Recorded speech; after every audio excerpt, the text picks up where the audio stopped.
Good morning, everybody. This is Van Hargis with Van Hargis Horsemanship, and welcome to the Ranch Road.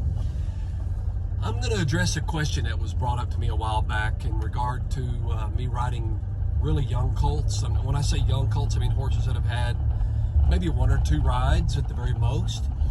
And the question was in regard to me having such a loose, drooped rein. And if you've ever watched me do a colt starting demonstration, you know that I try to do things extremely deliberate, extremely quiet. I want to try to make the answer to my colt, in other words, whatever it is I want from the colt, I try to make that incredibly obvious to the horse so that it kind of reduces a little bit of stress when they try to find the correct answer. In other words, I really try to make the correct answer so easy and obvious for the horse to find that keeps that stress level down a little bit. It's not that I don't think that stress to a certain degree, in other words, managed stress is a really good thing, but too much of it can actually become more of a hindrance than it can ever be a help. So the reason I have the reins drooped really loosely, I like best to basically use an analogy when I get ready to talk about that. And some of you have been to my clinics, or if you've been to my school, or you've been to been out here at the ranch to visit with us, you've heard me use this analogy quite a lot.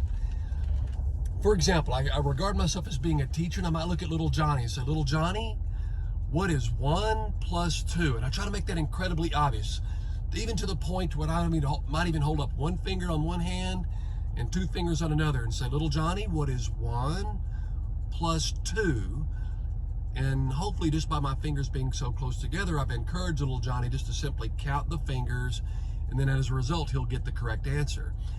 But I ask the question very deliberately, and I give little Johnny very obvious answer, and then the other side of that is giving him plenty of time to respond to that question. Whereas I might ask an adult or an older student or a college student, what's 1 plus 2? And I'd expect an answer fairly quickly. I would assume that older person, more experienced person, would be able to come up with that answer fairly quickly.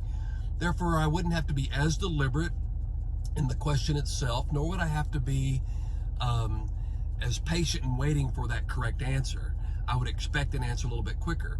So let's bring that back to riding that younger colt with that really big droop rein. How do we control our younger horses, and how do we control any horse basically, is with our body language and of course those support mechanisms such as our legs and our reins.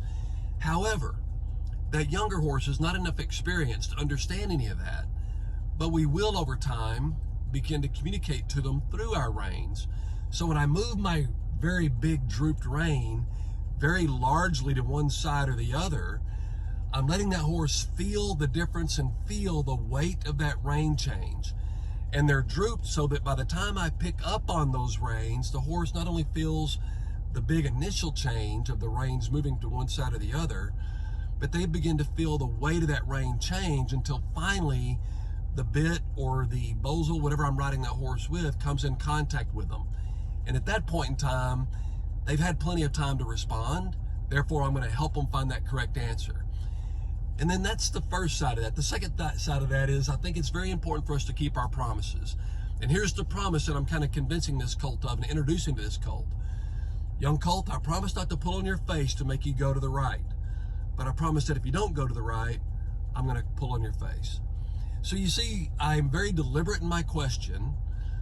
I give the horse plenty of time to respond, and then I always follow through.